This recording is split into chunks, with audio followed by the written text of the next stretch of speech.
ಗದಗ ಜಿಲ್ಲೆಯಲ್ಲಿ ಮಾನವ ಅಭಿವೃದ್ಧಿ ಸೂಚ್ಯಂಕ ಹಾಗೂ ಸುಸ್ಥಿರ ಅಭಿವೃದ್ಧಿ ಗುರಿಗಳು ಕುರಿತ ಉಪನ್ಯಾಸ ಹಾಗೂ ಸಂವಾದ ಕಾರ್ಯಕ್ರಮಕ್ಕೆ ಕಾನೂನು ಮತ್ತು ಗದಗ ಜಿಲ್ಲಾ ಉಸ್ತುವಾರಿ ಸಚಿವ ಎಚ್ಕೆ ಪಾಟೀಲ್ ನಿನ್ನೆ ಚಾಲನೆ ನೀಡಿದರು.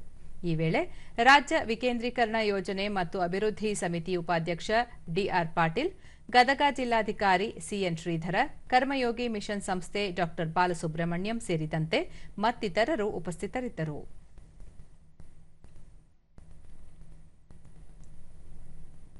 ಜವಾಬ್ದಾರಿ ನಾಯಕರು ಅವರು ಡಾಕ್ಟರ್ ಬಳಿಕ ಸಚಿವರು, ಗದಗ ಜಿಲ್ಲೆ 2 ವಿಷಯಗಳಲ್ಲಿ ದೇಶದ ಗಮನ ಸೆಳೆದಿದೆ. ಶುದ್ಧ ಕುಡಿಯುವ ನೀರಿನ ಘಟಕ ಹಾಗೂ ಅತ್ಯಾಧುನಿಕ ಸೌಲಭ್ಯಗಳನ್ನೊಳಗೊಂಡ ಗೌರವ ಘಟಕಗಳನ್ನು ಹೊಂದಿದೆ. ಗ್ರಾಮೀಣ ಪ್ರದೇಶದಲ್ಲಿ ವಾಸಿಸುವ ಕಟ್ಟಕಡೆಯ ವ್ಯಕ್ತಿಗೂ ಉತ್ತಮ ಗುಣಮಟ್ಟದ ಶಿಕ್ಷಣ, ಉದ್ಯೋಗ ದೊರಕಿದಾಗ ಮಾತ್ರ ಮಾನವ ಅಭಿವೃದ್ಧಿ ಸೂಚ್ಯಂಕ ಹೆಚ್ಚಾಗಲು ಸಾಧ್ಯ ಎಂದು ಹೇಳಿದರು.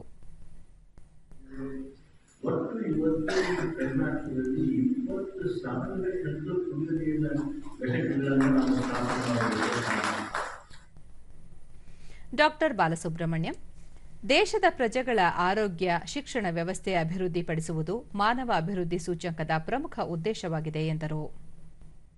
ಅಭಿಮಾನ, ಗೌರವ ಹಾಗೂ ಇವರೆಲ್ಲ ಒಂದು ಜನಸಾಮಾನ್ಯರ ಸಮಸ್ಯೆಯನ್ನು ತಗೊಂಡು ಹೋದ್ರೆ ಅದು ನನ್ನ ಪಾರ್ಟೋರಿಯಲ್ ಅಲ್ಲ, ನನ್ನ ಮಿನಿಸ್ಟ್ರಿ ಅಲ್ಲ ಅಂತ ಯೋಚಿಸದೆ ಜನಸಾಮಾನ್ಯ ಸಮಸ್ಯೆ ಅಂತ ಪರಿಹರಿಸುವಂತ ಒಂದು ಆಲೋಚನೆ ಮಾಡುವಂತ ವ್ಯಕ್ತಿಗಳ ಕಡಿಮೆ ನಮ್ಮ ರಾಜ್ಯದಲ್ಲಿ.